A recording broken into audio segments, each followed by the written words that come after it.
Imagine a time when the skies were riddles wrapped in divine mystery, and earthquakes were the furious roars of offended gods, shaking the very foundations of empires. In ancient China, during the Han Dynasty, most people trembled at such omens, offering sacrifices to appease the heavens. But one man dared to listen differently. He built a magnificent bronze urn adorned with 8 fierce dragon heads, each clutching a shiny ball in its jaws.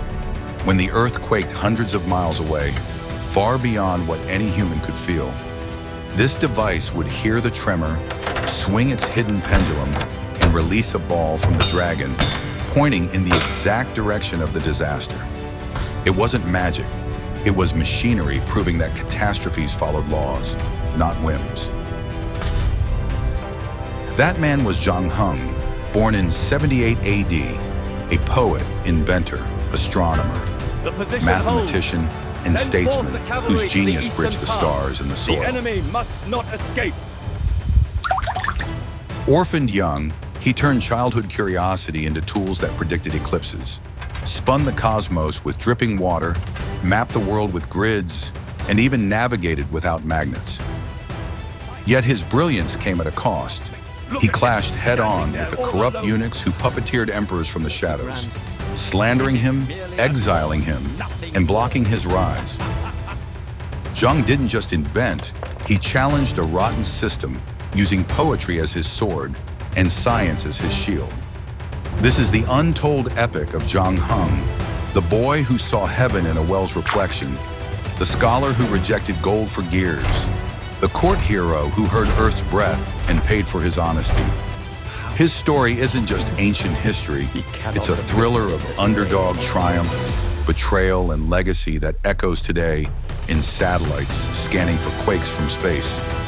If you've ever wondered how one person's questions can rattle kingdoms and reach the stars, buckle up. We're diving deep into 61 years of wonder, danger, and defiance. Let's begin where it all started.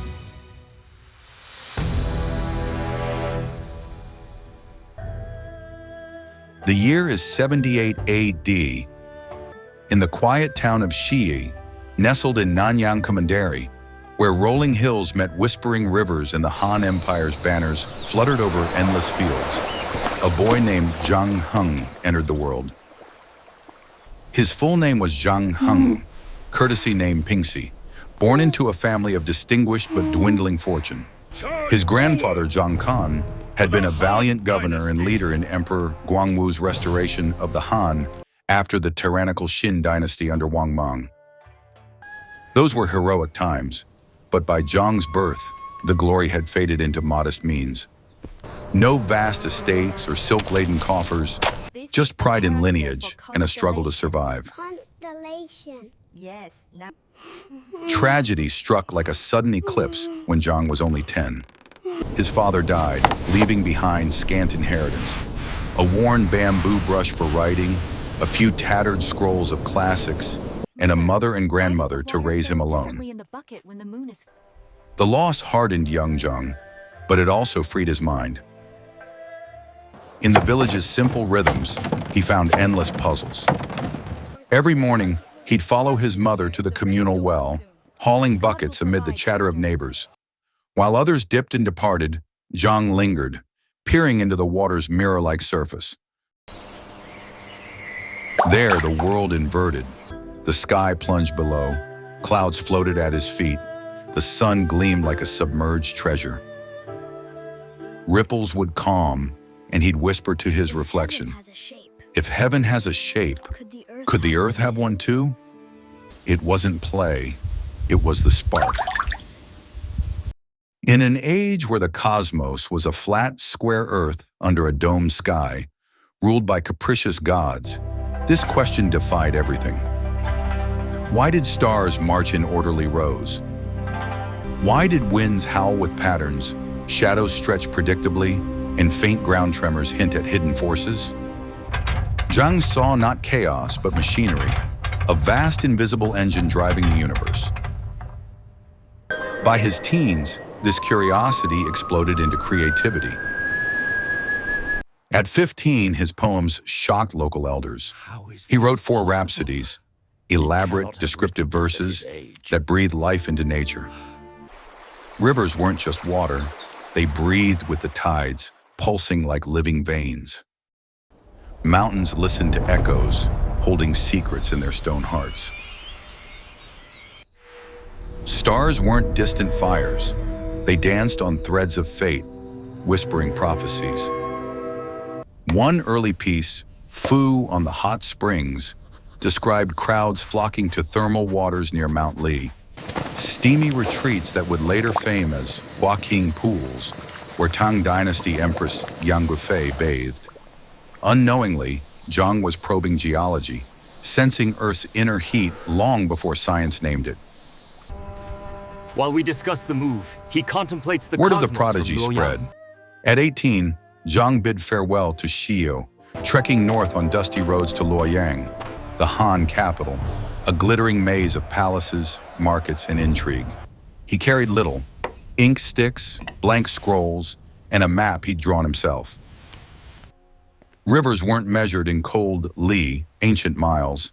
He charted them by heartbeats, the rush of waterfalls evoking thunder in the chest. Luoyang was a furnace of ambition. Poets recited for favor, philosophers debated in tea houses, schemers whispered in shadowed alleys, all orbiting the emperor's throne. Enrolling in the Tai Shui, the Imperial Academy, Zhang immersed in the classics. He mastered the Yi Jing's hexagrams for divination, the Book of Han's detailed histories, and treatises on Qi, the vital energy flowing through heavens, earth, and humans. Debates raged on star movements and cosmic harmony, but Zhang stood apart. While classmates networked for posts, he hunted laws. To know heaven's will, he told friends like the calligrapher Kui Yuan and philosopher Ma Rong, one must understand its machinery. Luoyang's workshops became his playground. Artisans cast bronze gears, harnessed water wheels to mills. Zhang watched, sketched, tinkered. Nights on his modest lodging's roof, charcoal in hand, mapping constellations on parchment. Each star a word, each orbit a sentence in the universe's grand script.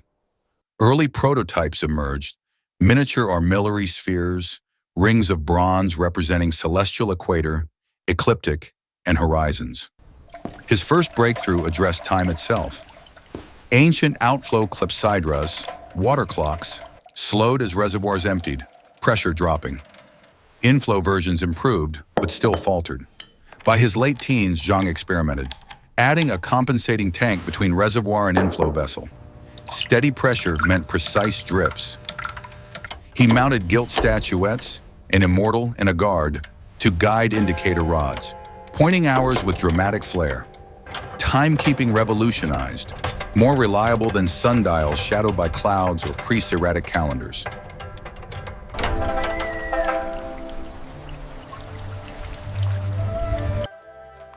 Back in Nanyang briefly, villagers expected a budding official. They got an eccentric. As officer of merit under Governor Bao Day, 103 to 111 AD, Zhang drafted inscriptions, composed dirges, recommended talents. But off-duty, courtyard chaos of whirring models. Wooden spheres spun by water tubes, armillary rings tilting with the sun.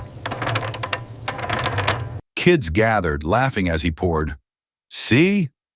The stars move without hands. Their joy didn't faze him. He was measuring infinity. He refined pi. Ancient Chinese used 3. Liu Xin got 3.154. Zhang, around 130 AD, proportioned celestial circle to Earth's diameter as 736 to 232, yielding approximately 3.1724, then square root of 10, approximately 3.162. In formulas, he amended cube volume ratios, spotting discrepancies in square-to-circle areas.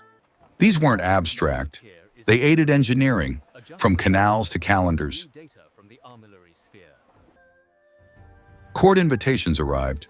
Ranks, gold, escorted carriages symbolizing status. Zhang declined modestly. "A man should measure the stars before his salary," he quipped. For nearly a decade, he stayed put, living simply in Xie. His few rhapsodies flowed. Western Metropolis Rhapsody and Eastern Metropolis Rhapsody, modeled on Bangu but sharper. Vivid depictions of Chang'an and Luoyang. Tower archery over Kunming Lake. Hunting parks divided north-south by animal origins. Markets bustling with exotic goods. But satire bit deep. Excessive luxury, yin-yang imbalances in imperial rituals. Those who won territory were strong, those depending on it endured. But extravagance breeds pungent decay. His cosmic theory matured in Lingxian, 120 AD. Universe egg-shaped, round as a crossbow pellet, Earth the yolk, stars on the shell, moon spherical, lit by reflected sunlight, one side bright, the other dark. Eclipses, Earth's obstruction, sun like fire, moon like water, light from radiance, darkness from shadow. Planets reflect too. Revolutionary, geocentric but explanatory, rivaling later Ptolemy. Yet Zhang sensed deeper rhythms in faint tremors. Earthquakes diverted rivers in ancient lore. Zhou Dynasty texts blamed yin-yang disturbances. Zhang theorized Earth's breath, vibrations as patterns, not punishment.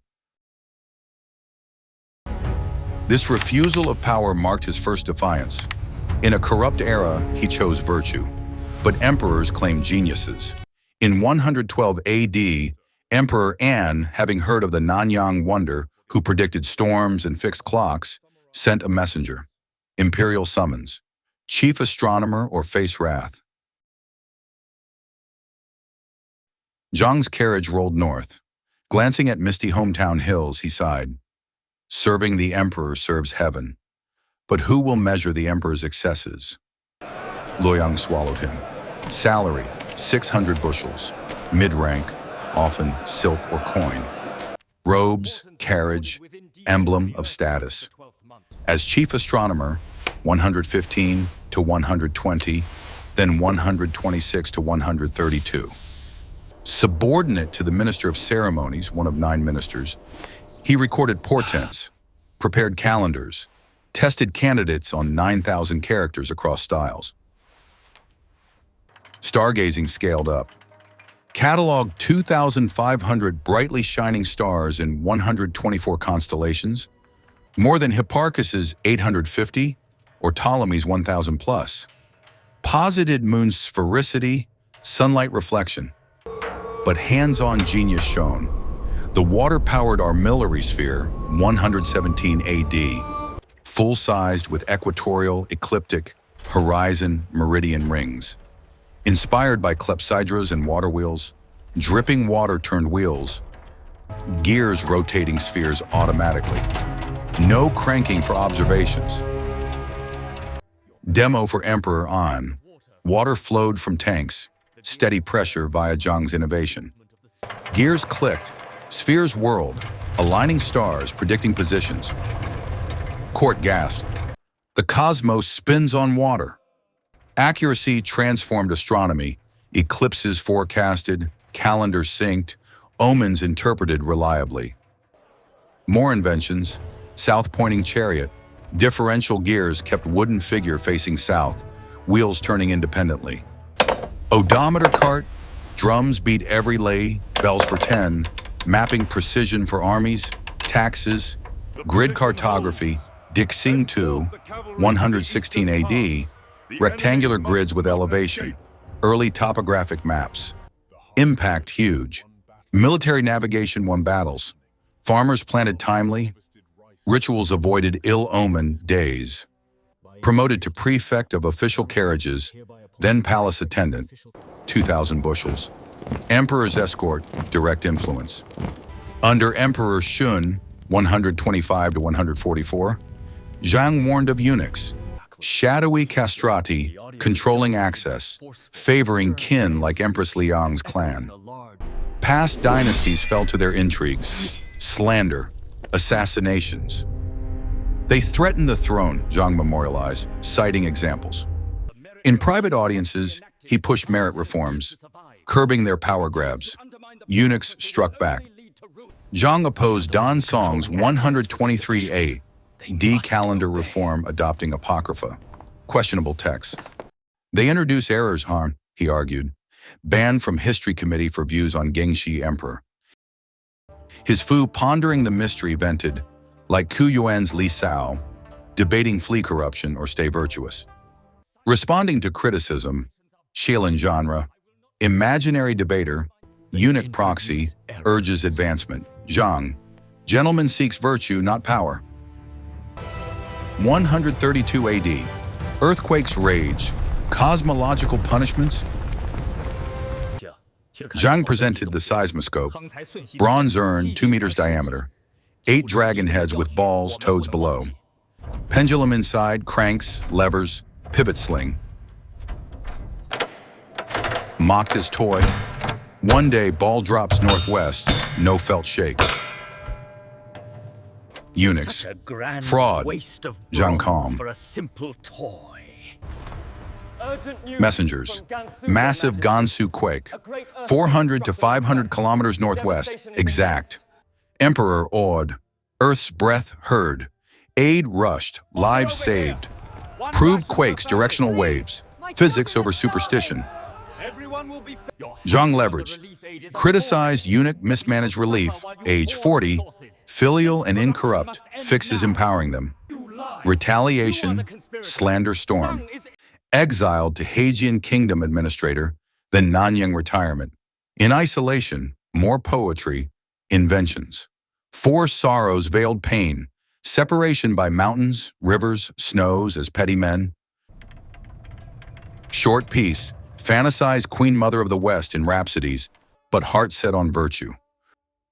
138 AD, recall, escorted Shun, influenced, but exhausted, died 139 AD at 61. No grand historian, views too bold. Posthumous honors, Kui Yuan's Staley, talent and art one with gods. Fu Xuan lamented, neither he nor Ma Yun headed works ministry, their ingenuity wasted. Legacy eternal, inspired Yi Xing's escapement clocks, Zhang Xixun's mechanisms, Su Song's tower, Guo Shoujing's observatories, seismoscopes recreated in Sui, Tang. Theories prefigured spherical astronomy. Zhang Heng, from well-boy to empire shaker. Curiosity defied corruption. Machines measured gods. His dragons still roar, reminding us, one question can drop balls that change the world. What stunned you most? The dragon's drop, eunuch battles, or water-spun stars? Comment. Like if inspired, subscribe for more legends. Bell on. Next hero awaits. Thanks for diving in. Stay curious.